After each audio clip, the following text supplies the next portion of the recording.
Hey everyone out there, this is Isaac from the Blind Island. Thanks so much for tuning on in. I just wanted to do another quick vinyl update. I had a buddy of mine, Brad from Jazz Brad, visit. We got a few records. I've also gotten a few things in the mail that have been trickling on in. I thought that I would share those, and also just a few that were from previous excursions that I haven't shared in the past. I thought that I would. And then I think that I'm going to go on a deep dive next of the great Martin Denny. Kind of share a little bit of his exotica music. And so if you're interested in that, be tuning on into the next video. But in the interim, let me just kind of share the records that I've gotten recently, and I think that are pretty cool. So yeah, what was on the table, but I've stopped playing the music because I got a copyright strike on the last video I posted with Brad, and I'm just like, YouTube is so dumb that way, but I just don't want to get a copyright strike again. And this is Herbie Mann and the Bill Evans Trio, Nirvana. This is a 1970s reissue. I got this one from a antique mall for $5. It's still in the shrink. Gonna probably take that off here pretty shortly. I'm not really into that, but it's a beautiful copy. It's a 1970s reissue. Kind of mixed reviews on this one. I don't quite understand the reasoning behind it. It really seems like a pretty straightforward Bill Evans Trio type of album. It's just has Herbie Mann on the flute. People seem to have kind of an aversion to Herbie Mann. I don't quite understand it. I know that jazz flute isn't everybody's cup of tea, but I feel like his playing over the top of Bill Evans' Trio is really nice. It's supplemental. It adds a nice color to the music. It's a good record. And so I wouldn't say that's going to be blowing anybody's minds, but if you're looking for a nice, comfortable, comfy sort of record to put on for a good meal with that significant other, this is a really nice one to choose. Then this one just came in the mail. This is actually from another one of the YouTube's eminent posters, and he also has great Instagram. It's Trent Records, and this is a copy that I bought from him. It's a 1964 reissue of Something Else by Cannonball Adderley. This has a really nice sleeve, but the vinyl is pretty beat, but he gave me a really nice deal on it. This is the first time I've ever owned a copy. I think that it's primarily here just for display purposes. I think that eventually I will get a really nice copy. Maybe I will sell this. Maybe I'll just wind up still having it for display purposes, but I love that stereo sticker on there, and it's a nice record. What more can you say about Something Else that hasn't been said 1,000 times already? Then another one that just popped in the mail. This is Big Bad Bo by Bo Diddley. Now, most people know Bo Diddley as the king of R&B blues. Really started off that train in the 1950s. Really famous for songs like Roadrunner. But this is like a funked out session. This sounds completely outside of his normal wheelhouse. He's really riding that funky, soulful vibe that was going on there in the mid-70s, as you can tell by that cover. But the cover looks pretty cheesy, but the music is not. And I would really recommend, if you haven't given this album a listen, try it out. You might be surprised by what you hear. Now, this is another one that Brad introduced me to. Great record. This is Bonzo Dog Band, otherwise known as the Bonzo Dog Doodah Band, Gorilla. If you're a fan of the Monkey's Head, you're going to really enjoy this record. It came out just a few months after Sgt. Pepper's, and this really, I think, pushed what psychedelic pop music could really sound like. It's a mishmash of Dixieland grotesque jazz with psychedelic elements and kind of chamber music. It's just a really, really cool album. If you're looking for a streamlined experience, you're not going to get this, but you can also see that the Zappa influence, or maybe they influenced Zappa, who knows? But I really, really enjoy this record. I think that's a lot of fun, and I would, if you haven't given it a listen, give it a try. Now, for a guy that I have been absolutely obsessed with lately, maybe it's becoming a father. I'm listening for songs that I can play for our little baby, and this guy is going to be on a lot of playlists. And this is Jonathan Richman and the Modern Lovers, Back in Your Life. This is a promo copy on Berserkly. I find his music to be just charming, wistful, and altogether really lovely. I know that most people do prefer his work with the Modern Lovers, where it was produced by John Cale, kind of never found a label, and it's that proto-punk sound. But maybe it's just me. I prefer his more acoustic and playful, childlike material. It just has this originality. Maybe it's because so many bands after the Modern Lovers went into that type of vein that I get a little tired of it, whereas this, I find it to be original still. I don't know. I think that it's phenomenal. All of these records that I'm about to show are 5 out of 5 for me. This is Jonathan Richman and the Modern Lovers, 1976. This one came out actually just a few months before the Modern Lovers unreleased tapes came out.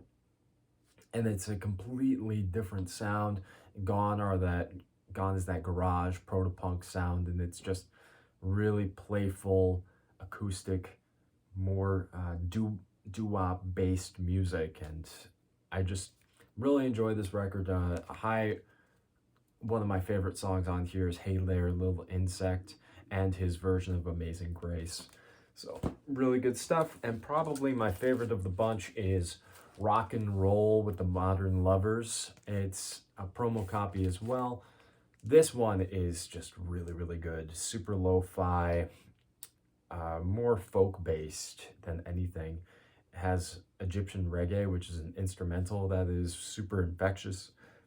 And Dodge Vegematic is just an absolute groove and banger. And then there's a suite of songs on the first side: Summer Morning, Afternoon, Fly Into the Mystery.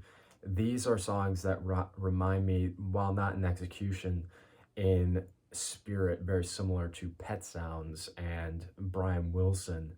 Beautiful, beautiful examinations of what it's like to be young, in love, and kind of wanting to not leave that part of your life.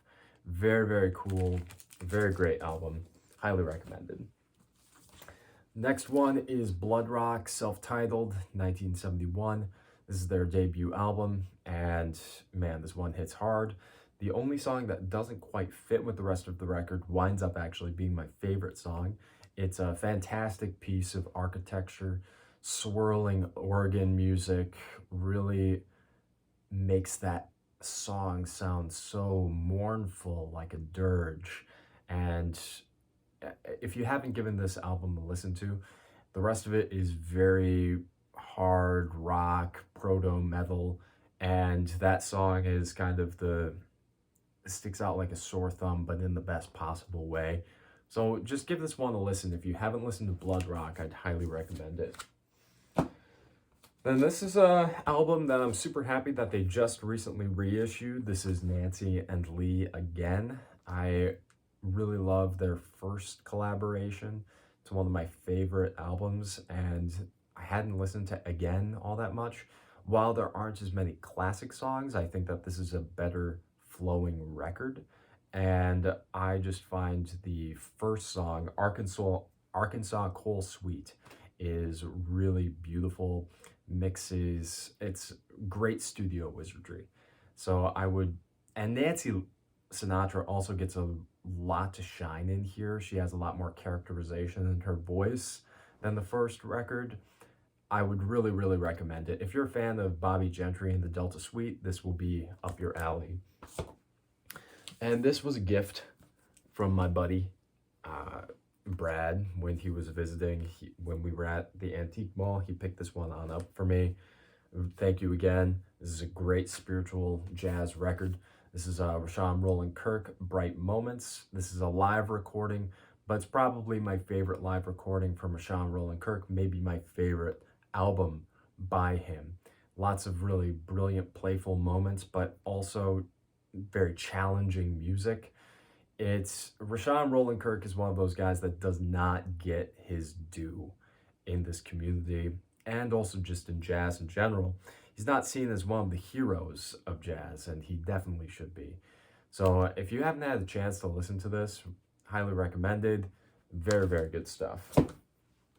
And next is African Roots Act 2 by Bullwacky. These are instrumental dub tracks, just really great reggae. Fantastic. It's not going to be the most intense listen that you've ever had or the most engaging per se, but it's just a vibe, it's a groove, and it's great for a summer day. So it's really been hitting my turntable a lot. Next is Beggar's Opera Act 1. This is a promo copy from 1969 on the Verve label. These guys were from England, progressive rock, and just if you're a fan of that organ progressive rock that kind of plays with the classical music, this is going to be really up your alley. I love it. It's very Baroque, very, very challenging, and I just think it's fantastic. It's super good music. Next, I have Ima Sumac, Legend of the Javaro. This is a Exotica record, last album. Oh no, not the last album, but it was the first to be on a 12-inch by Ima Sumac. And probably, I love this record. Very, very mixed reviews on this one. It's because her voice is used more as an instrument, less than the feature. And she's kind of doing a lot of wailing over tribal chants, and I don't know, that really hits my sort of palate, but it's not for everybody. And I mean, look at that cover. That thing is sweet. That is just a really good one. So I'm really happy to have this one in the collection. Then next we have Way Out West by Richard Davis on the Muse label. I've been really getting into Richard Davis. He was an adjunct professor at the University of Wisconsin-Madison for years and years, from Chicago. This album is kind of all over the place. It's not his most straightforward, but man, it's a groove. It's really great. Anything by Richard Davis is highly recommended. One of the most prolific bassists in all of jazz. Doesn't get his due, in my opinion. And finally, I have Jack Baird, solo piano. Monk-esque playing and very engaging for being a solo piano album on the 1969 Prestige label. I would really recommend anyone who's trying to get into more challenging piano jazz to start here. This is a really good one, but unfortunately you can't stream it anywhere. But if you can find it in the wild, I would highly recommend picking it up. All right, guys, that's all I got for today, and thank you so much for watching. As I said, I'll be hopefully picking up soon with a video about Martin Denny and Exotica, and I hope that you guys have a fantastic day and be very blessed. See you around.